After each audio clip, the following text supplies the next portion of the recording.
Warning: the following program should be considered entirely fictional and may contain graphic or disturbing content, harsh and abusive language, violence, nudity, hate speech, undiagnosed mental illness, and other triggering subjects that may be distressing for some viewers and against the terms of service for most mainstream websites. The themes and opinions expressed in this program should be considered fictional and should not be used for political or academic purposes. Facts are not checked, and no sources or citations will be provided. Should you choose to redistribute this broadcast, please do so only in good faith. Thank you again for joining us. Listener and viewer discretion is advised. Hello and welcome back to the Kandichan universe. On today's episode, we are going to be reading Chapter 4. So welcome back. Thank you. Okay. Mouse followed the bass music away from darkness until the tunnels narrowed and the water finally began to recede. When possible, she peered out from the drains. A neon sign beside a military bunker dome flashed the words Yoshi's Center, 20XX, Nightclub, Bar. A tall razor fence kept a rowdy crowd and an equally rowdy line waiting to enter. Mouse wrapped the gun in a discarded rag and stuffed it behind some loose bricks. She checked if the coast was clear, then lifted herself out. "Ew," a voice said. "Did you just crawl out of the fucking sewer?" 3 kawaii pop goth sluts crossed the street in fur coats, each wearing a different RGB color eyeshadow that matched the stitching on their tight leather outfits. "Wow, she's more of a gutter slut than you, Miku." Green laughed at Red's expense, hanging drunkenly off Blue's shoulder. "Shut up," Red shouted. "We're already late." Mouse joined the line, behind a tattooed couple with similar combat boots to her own. "They're not going to let you in," one with a trench coat and blue hair said, implant eyes crackling with static. "Modded cyborgs only." "I'm looking for Kadoshi." "Game Master Kadoshi?" "He's downstairs." The trenchcoat cyborg took a drag on a cigarette which sparked and discharged cyan vapor. "Where's your scar?" The taller cyborg pointed to a scar behind their ear that matched their partner's. "She's with us," the red brat said to the pair of armored bouncers. Blue and green pushed and pulled Mouse towards the entrance. A Yakuza suit bouncer, with a shaved head and wires running from Exotech into his ear, moved to unblock their platform. Like sardines, Mouse packed in beside the girls. "We just got you in for free and skipped the line." Warning, radiation symbol flashed on the wall as the hatch shut like a trash compactor on the dozens of patrons. Overhead, a giant toaster oven coil began to glow, heating the room. A gush of steamed disinfectant erupted from the floor. "You owe us." When the steam dissipated, inner doors opened to a vibrant scene of chaotic movement and neon flashing lights. A bulletproof wall of glass separated the rest of the room with a sign that said security, coat check, bar, dance floor, arcade, grease rooms, and numerous other signs like no outside drinks, no heavy cyborg, and it's a slur, so I removed it, no broadcast. It's like a right-wing bar. Mouse stood on the painted footprints. The spherical apparatus flashed like a camera, then an X-ray revealed her entire body, including the razor around her neck. "No weapons," a bouncer said, snapping her dog tag necklaces. "Wait," Mouse said, holding her palm open. "My brother's war tag." The bouncers exchanged a glance, then handed her the dog tags, but discarded her razor blade. "Appreciated," Mouse said, and pushed through the turnstile gate. "There you are." The RGB group tugged her into the crowd. The stench of chemical citrus stung in Mouse's nostrils. She hastily thumbed apart the dog tag to reveal another razor, which she fitted around her neck and tucked under her shirt. "Look down there, to the Rave," Red said. Mouse followed her finger over the wooden railing. "See the man dancing, wearing those goofy oversized goggles and the octopus backpack?" Mouse scanned the crowded dance floor. "No." "Ugh. He's got a blonde wig. The big tits." "Okay, what about him?"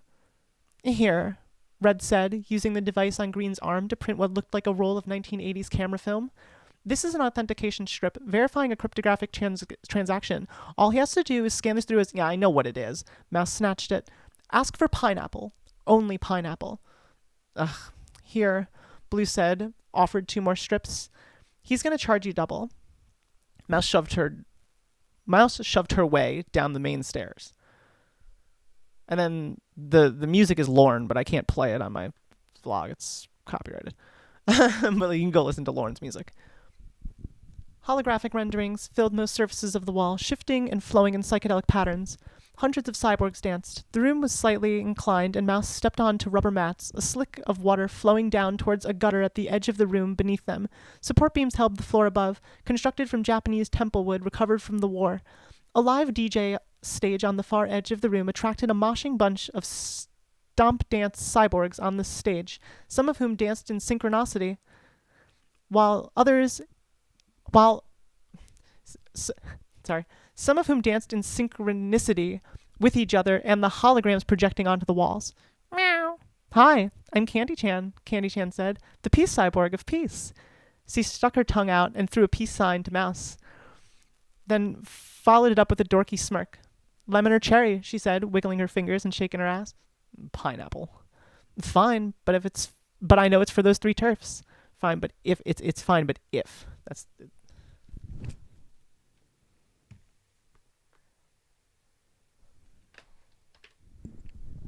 That's how it's always been in my head.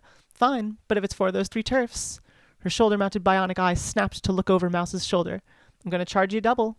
Yeah, they said you'd say that. Mouse handed her the crypto strips, sneaking a peek at the exposed cleavage. Eyes on me, newbie. Her voice held a feminine timbre with an autistic nasally edge.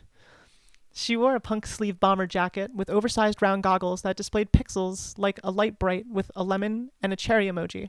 Just pineapple. Kandichan took the crypto strips and fed them into her own arm scanner. The tentacles hanging from her backpack gleamed as they swayed. When the lights flashed green, she dissolved the strips into her satchel filled with nanobots. Kiss me, Kandichan said. Mouse nearly gagged at the metallic taste of cyborg spit swapping into her mouth with a small package. Okay, now fuck off. And with that, Kandichan shoved Mouse and disappeared into the crowd. Did you get it? Here.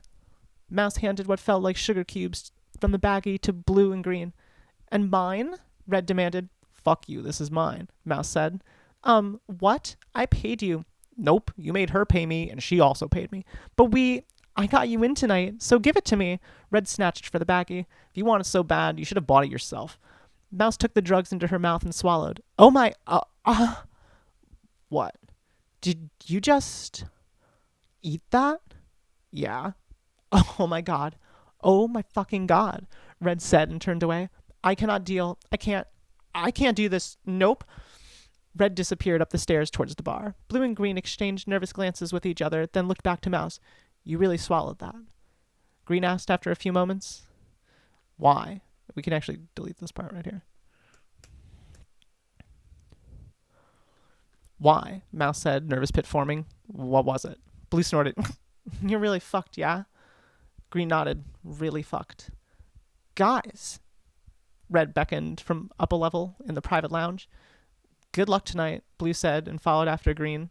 If you need help, ask for Zamira at the bar. End chapter 4. So that's the chapter I was writing last night. Yeah, I don't really know what else to say. So I wanted it to be paced quicker than my usual. Like, we've accomplished a lot in not a lot of words. Like, we've gone from the sewer to characterizing the place to introducing character, conflict, and plot. It's not really conflict. It's more just like she needs a reason to be there. Like, there's a directive. Like, it was where she was looking for. It was not a random happenstance. She's with us. Character introduction. Debt. You know, to keep conflict. Potentially, like, terrifying, like radiation. Like, it's just to show that, like, humans aren't really welcome. It's not hospitable.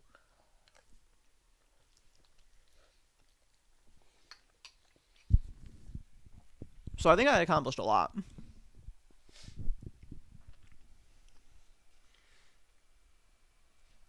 A giant toaster oven coil. I don't know how to better describe that. Like, that's what it looks like to me. Yeah, there was nothing I really wanted to change immediately that I didn't already change in real time. And I didn't catch too many grammar errors. I think I caught like 1 or 2 that I could have probably removed some of the like inner dialogue of.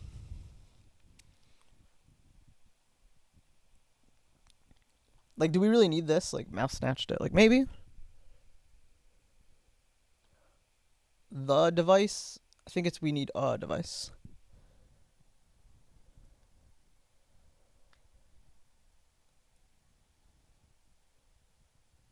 Yeah, this works. This works because it cuts off like so much explanation that would just be like totally unnecessary. Like it's money. We get it. Yeah, this paragraph right here may be a little bit of an issue with POV since we seem to be filtering through mouse, but this seems to be kind of like omniscient information. So there may be some problem with this, but I'll wait for further feedback to see if I can get away with that. Because if I can get away with that, I want to keep that in. Although there's probably a better way or a better place in the book to put that. Like, this could probably be better as dialogue. Like, constructed from the temple would recover from the war. Like, that's 2 sentences of dialogue added. Like, do you know where these, like, do you know where the boards beneath your feet came from? Like, no. Here, I'll add that. Oh, shit.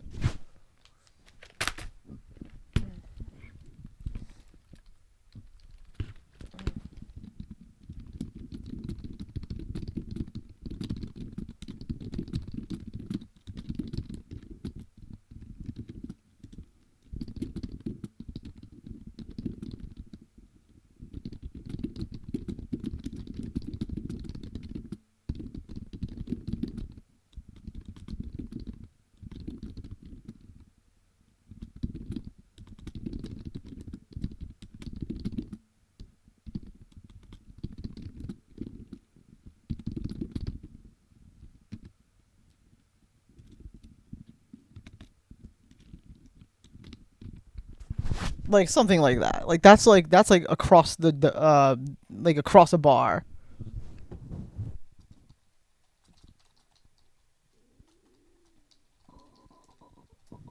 Like, this is just like a total, like, we can gray that out. Maybe a little darker gray. That one's a little bit too, it's a little bit too gray. Yeah, that's better. Yeah, and that's fine. Whom danced, some of whom danced. We need to reword all this. This is way too wordy. A live DJ stage on the far edge of the room attracted a moshing bunch. A moshing attracted moshing. Okay, the word moshing is what we need. A live DJ stage. The word live is implicit. A DJ stage on the far edge of the room.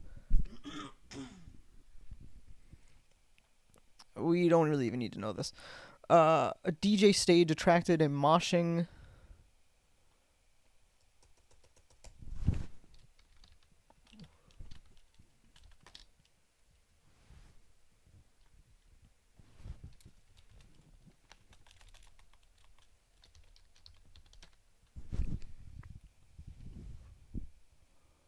With each other is implicit. A DJ stage attracted a moshing group onto the a DJ set.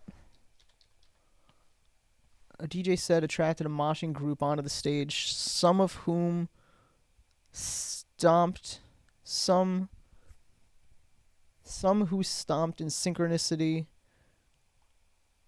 with.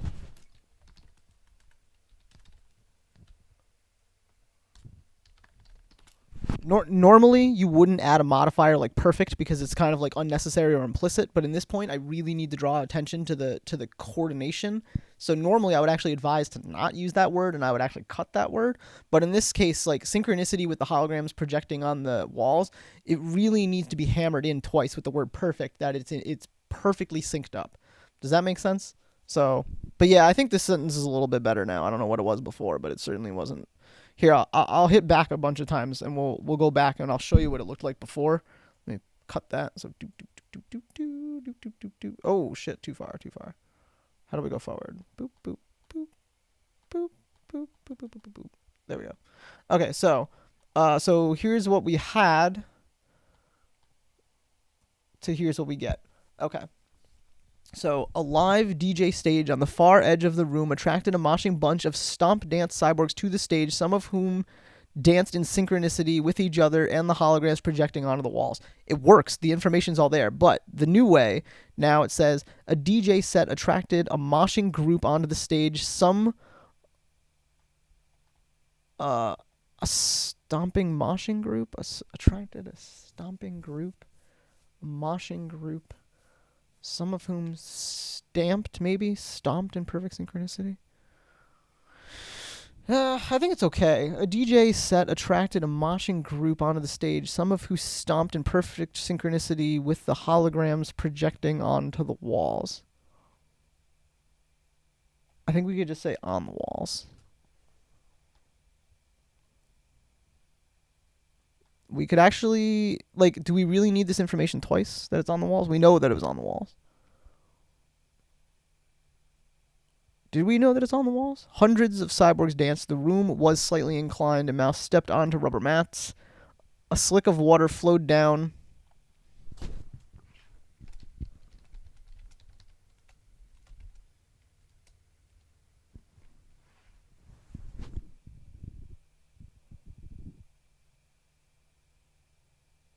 The room is slightly inclined. Mouse stepped out onto rubber mats. A slick of water flowing down towards. Yeah, that kind of works. It's a little bit confusing. This could probably be reworded later, but I don't really want to spend time zooming in on it. I'm looking for specific information, like where. Okay, holographic renderings filled most surfaces. Filled most. We don't need surfaces. What the fuck else is a wall if not a surface? Holographic renderings filled most of the walls. Yeah, that's perfect. Shifting and flowing in psychedelic patterns. That's perfect. Shifting and flowing in psychedelic patterns. Yeah, that's good. That's really good. Hundreds of cyborgs danced. It's not great, but it works. The room was slightly inclined.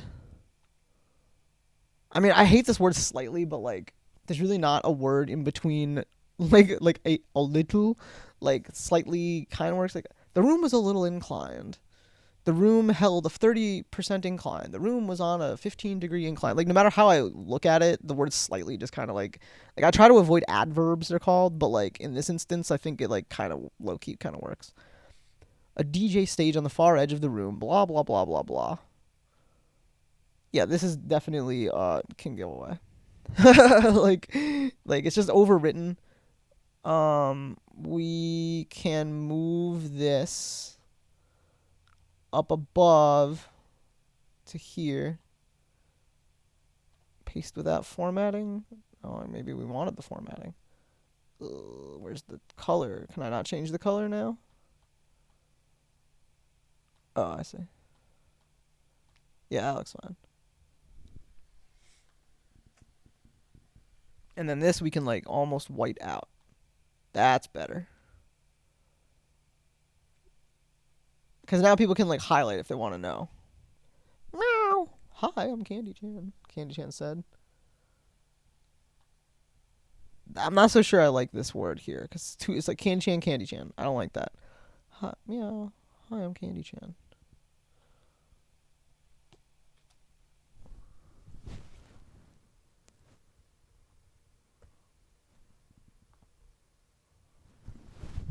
There we go.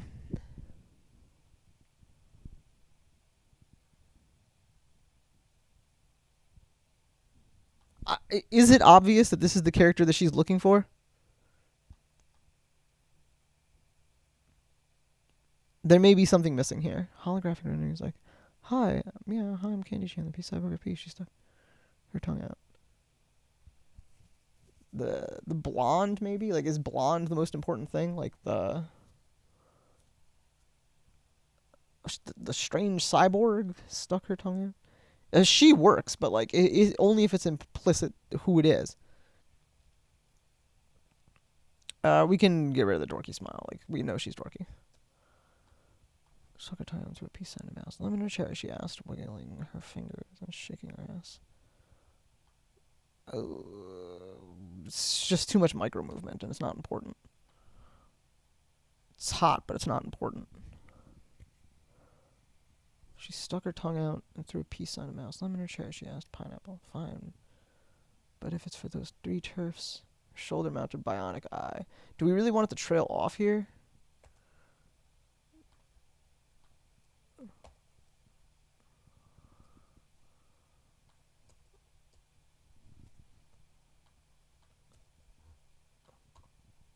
Can I do that? Can I get away with this? Can I get away with this? It doesn't look like I should be able to. Fine, but it's one of the... If it's for those turfs.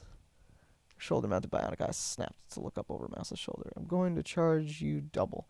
Yeah. that does kind of work because you know what? It's important that like she doesn't actually break her speech there. That's why I used M dashes. I honestly wouldn't recommend this as like a writing tool. It's kind of like I wouldn't even call it an advanced technique. I would go further and say that this is just bad writing. I just don't really have a better way to do it. Sometimes bad writing works, but it's a very bad excuse for bad writing. Eyes on me, newbie. Sneaking a peek at her. It's owned. It's not the universe's cleavage. It's hers. Mouse handed her the crypto strip, sneaking a peek at her exposed cleavage. Eyes on me, newbie. Her voice held a feminine timbre with an autistic nasally edge. I fucking love that. With an autistic nasally edge. Cancelled. Yeah, that's as much work as I want to really put in right now. Yeah, thanks for joining, guys. Thanks for workshopping with me. This has been chapter 4, episode whatever we're on.